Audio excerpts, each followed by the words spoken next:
Depression in freezing point को discuss करेंगे।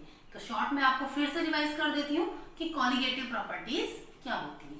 Colligative properties वे properties होती हैं जो कि किस पर डिपेंड करती हैं, नंबर ऑफ पार्टिकल्स पे। इट मींस ये इस बात पे डिपेंड करती है कि जो हमने सॉल्यूट मिलाया है वो कितनी मात्रा में मिला है, ना कि इस बात पे डिपेंड करती है कि हमने कौन सा सॉल्यूट मिलाया है।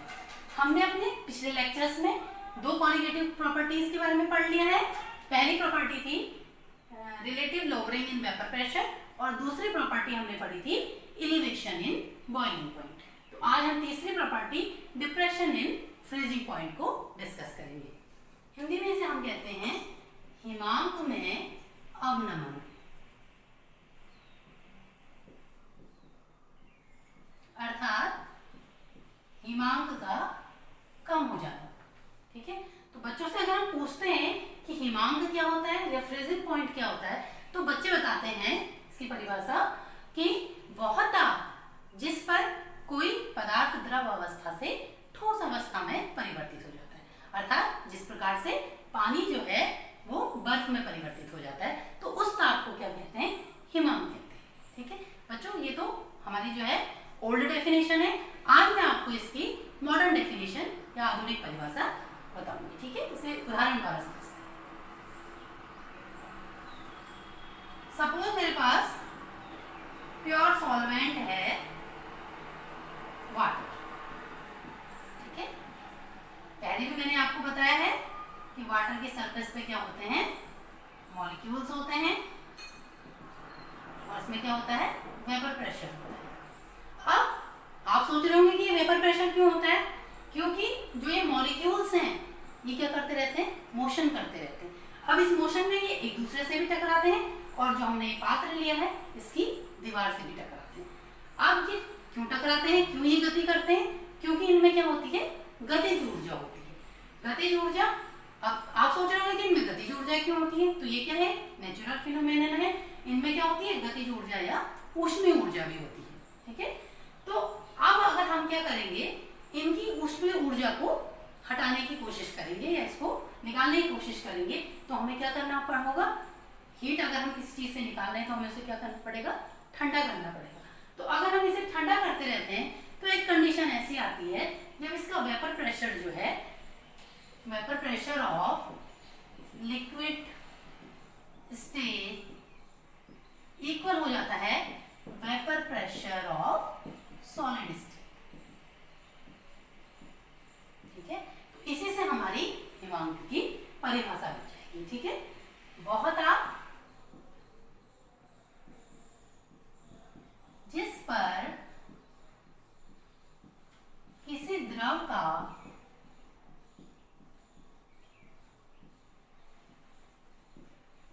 द्रव अवस्था में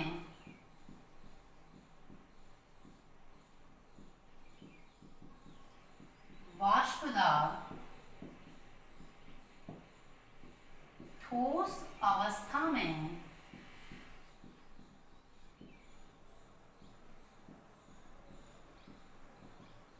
वाष्प दाब के बराबर हो जाता है। ठीक है, तो ये क्या है, हमारी हिमांक की परिभाषा है। ठीक, तो हमें पता है यहाँ पे क्या हो गया, वेपर प्रेशर कम हो गया है क्योंकि सॉलिड स्टेट के इक्वल हो गया है। तो सॉलिड स्टेट में तो वेपर प्रेशर कम ही होगा। हम देखेंगे कि द्रव में ज्यादा भाप बनती है, ठोस में तो भाप नहीं बनती है, तो इसका वेपर प्रेशर क्या होता है, बहुत कम होता है। और हिमांक पे जो है लिक्विड स्टेट का वेपर प्रेशर सॉलिड स्टेट के इक्वल हो जाता है। ठीक, तो इसके बाद हम देखते हैं अब क्या होता है अगर हम इसमें कोई नॉन वोलेटाइल सॉल्यूट मिला देते हैं। अभी प्योर सॉल्वेंट था हमारे पास, इसमें हमने, ये हमारे पास नॉन वोलेटाइल सॉल्यूट है। सपोज ये हमारे पास क्या है, NaCl है, चीनी है या यूरिया है, कोई भी सॉल्यूट हम अगर इसमें मिलाते हैं, नॉन वोलेटाइल सॉल्यूट,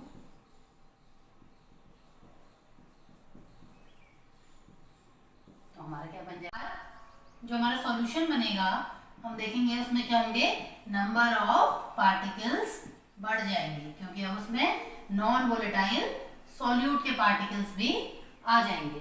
ठीक है, अब हम कंपेयर करते हैं प्योर सॉल्वेंट को और सॉल्यूशन को। हम देखते हैं कि इन दोनों को अगर हम फ्रीज कर रहे हैं तो इन दोनों में से पहले कौन जमेगा। ठीक है, तो हमें पता है कि वाटर का जो फ्रीजिंग पॉइंट होता है वो क्या होता है, 0 डिग्री सेल्सियस होता है। हमें पता है कि वाटर जो है वो 0 डिग्री सेल्सियस में बर्फ में कन्वर्ट हो जाता है। तो इसके फ्रीजिंग पॉइंट को, क्योंकि प्योर सॉल्वेंट है, तो हम T नॉट F से रिप्रेजेंट करेंगे, where T is temperature and F is freezing point.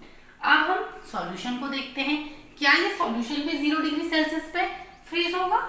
नहीं, ये 0 डिग्री सॉल्यूशन सेंटीग्रेड पे जो है फ्रीज नहीं होगा। जैसे कि हम देखते हैं, अगर हम क्या करते हैं, पानी को और आइसक्रीम जमाने के लिए अगर हम सॉल्यूशन बना के रखते हैं तो हम देखते हैं हम उसमें चीनी भी मिलाते हैं, अन्य भी बहुत सारे पदार्थ हम उसमें मिलाते हैं, तो हम देखेंगे जो हमारी आइसक्रीम है वो क्या होगी, देर से फ्रीज होगी। ठीक है, यानी कि 0 डिग्री सेल्सियस से कम पे वो क्या होती है, फ्रीज होती है। तो अब अगर हमने इसमें क्या हो गया, कोई नॉन वोलेटाइल सॉल्यूट मिला दिया है, तो हम मान रहे हैं कि ये सपोज -2 डिग्री पे या -3, -4, -5 इन टेम्परेचर्स पे अब ये क्या होगा, फ्रीज होगा। सपोज यहाँ पे मैंने माना जो मैंने सॉल्यूशन बनाया है इसका फ्रीजिंग पॉइंट है TF is equal to -2 degree Celsius.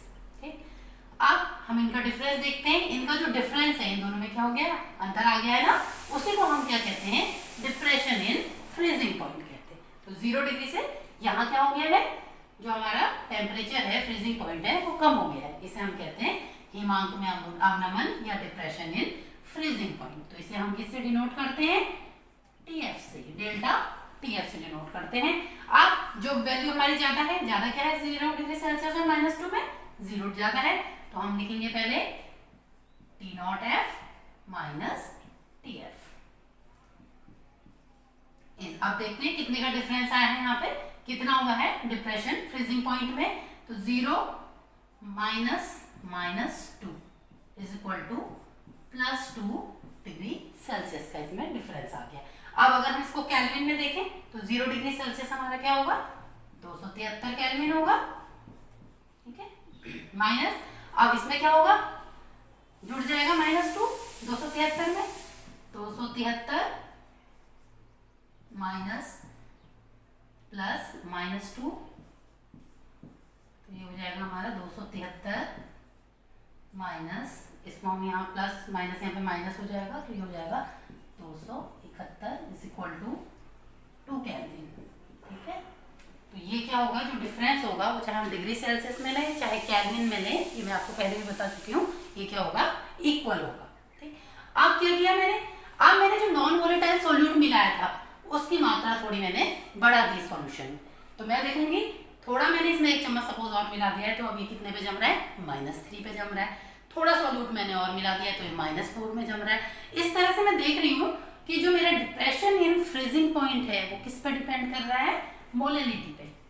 It means delta TF is proportional to molality. ठीक है, अब प्रोपोर्शनल का साइन अगर हटेगा तो यहाँ पे आ जाएगा delta TF is equal to KFM,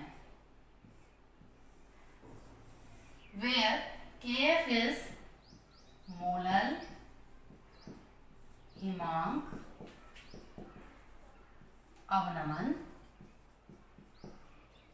स्थिरांक। ठीक है, तो KF को क्या कहते हैं हम, मोलल क्वथनांक हिमांक, सॉरी मोलल हिमांक अवनमन स्थिरांक। ठीक, इसकी परिभाषा जो है एग्जाम में आती है लिखने के लिए,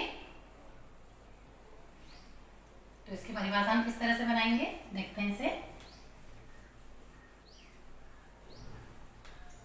इस इक्वेशन में हम देखेंगे कि if m is equal to, it means molality is equal to 1 होगा, तो delta TF is equal to क्या हो जाएगा, KF। इसी से इसकी परिभाषा बन जाएगी, अर्थात किसी विलायक का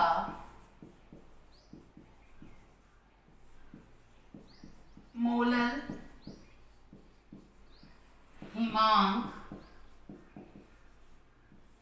अवनमन स्थिरांक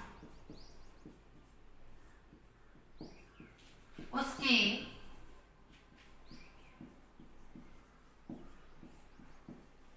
हिमांक में अवनमन के बराबर होता है।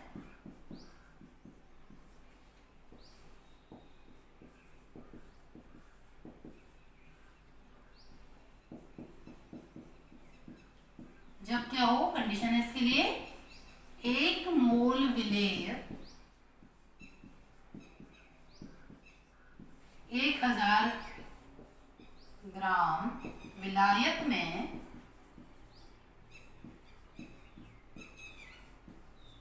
घुला हो। ठीक है, तो ये हमारी क्या होगी, मोलर हिमांक अवनमन स्थिरांक की परिभाषा होगी। ठीक है, आइए अब हम डिप्रेशन इन फ्रीजिंग पॉइंट को ग्राफ द्वारा समझते हैं कि इसका ग्राफ किस प्रकार से बनेगा।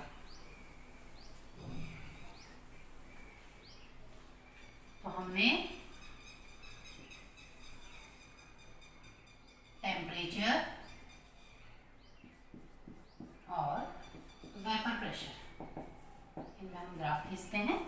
ठीक है, तो हम देखते हैं जो हमारा सॉल्वेंट है, प्योर सॉल्वेंट क्योंकि वाटर था, उसका फ्रीजिंग पॉइंट सपोज इस टेम्परेचर पे है। कितना था टेम्परेचर, 0 डिग्री सेल्सियस। तो यहाँ पे जो हमारा लिक्विड स्टेट का वेपर प्रेशर है वो किसके इक्वल हो रहा था, सॉलिड स्टेट के वेपर प्रेशर के इक्वल हो रहा था। अब ये जो हमारा फ्रीजिंग पॉइंट है वो किसका है, प्योर सॉल्वेंट का, तो इसे हम किससे डिनोट करेंगे, T नॉट F से। ठीक, इस तरह से ये बनेगा। तो ये ग्राफ किसके लिए, हमारा सॉल्वेंट के लिए। अब हमने जो सॉल्यूशन बनाया था नॉन वोलेटाइल सॉल्यूट के लिए, उसके लिए फ्रीजिंग पॉइंट कहाँ आएगा, क्योंकि डिप्रेशन हो रहा है फ्रीजिंग पॉइंट में, -2 मैंने माना था, तो इधर की तरफ आएगा, ये है सपोज।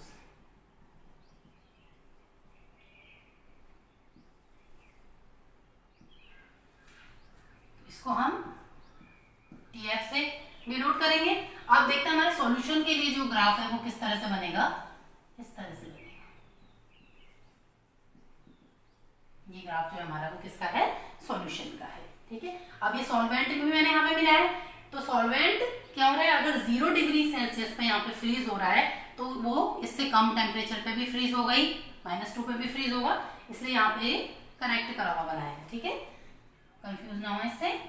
इनका जो डिफरेंस है वो क्या कहलाता है, हमारा डिप्रेशन इन फ्रीजिंग पॉइंट, जिसे हम डेल्टा TF से डिनोट करते हैं। ठीक, अब हम इस पे बेस्ड एक न्यूमेरिकल करेंगे। पहले फॉर्मूला लिख लेते हैं, delta TF is equal to, हमने देखा था क्या था, KFN। ठीक है, मोलरिटी कैलकुलेट करना मैंने आपको बताया है, delta TF is equal to हो जाएगा KF WB अपॉन MB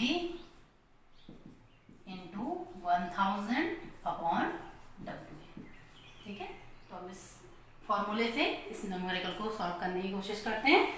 एक वैद्युत अनअपघट्य, एक नॉन इलेक्ट्रोलाइट सॉल्यूट है, जिसका कि 1 ग्राम हमने 50 ग्राम बेंजीन में घोला है, तो इसके जो फ्रीजिंग पॉइंट में डिप्रेशन हो रहा है वो कितना हो रहा है, 0.40 केल्विन हो रहा है। इट मींस हमें डेल्टा TF दिया हुआ है। बेंजीन का जो है हिमांक अवनमन स्थिरांक KF वो है 5.12 केल्विन kg पर मोल। तो हमें क्या ज्ञात करना है, विलेय का मोलर द्रव्यमान ज्ञात करना है। इट मींस हमें ये कैलकुलेट करना है। ठीक है, तो अब हम देखेंगे इसके लिए क्या बन जाएगा हमारा MB के लिए formula, MB is equal to delta TF इधर आ जाएगा, KF into WB into 1000 upon delta TF into WA। ठीक, अब हमें देखते हैं क्वेश्चन में हमें गिवन क्या क्या है। गिवन है हमें WB इज इक्वल टू, हमें दिया है 1.00 ग्राम। ठीक है, और ये हमारा सॉल्वेंट है बेंजीन, ये कितना दिया है इसका weight, WA is equal to 50 gram दिया है। ठीक, और डेल्टा TF हमें दिया है 0.40 केल्विन, और KF हमें दिया हुआ है 5.12 केल्विन kg पर मोल। ठीक, तो इन सारी वैल्यूज को अगर हम इस इक्वेशन में पुट करेंगे तो हमारा जो है MB कैलकुलेट हो जाएगा। के एफ की वैल्यू है 5.12 इंटू डब्ल्यू भी है हमारा 1.00 into 1000 upon delta T F कितना है 0.40 इंटू डब्ल्यू है हमारा 50। ठीक है, तो इसको आप कैलकुलेट कर लेंगे। जब इसे कैलकुलेट करेंगे तो हमारा M B is equal to आ जाएगा 256 ग्राम पर मोल। ठीक है, इसी तरह से आप इस फॉर्मूले पे बेस्ड अन्य क्वेश्चंस भी सॉल्व कर सकते हैं।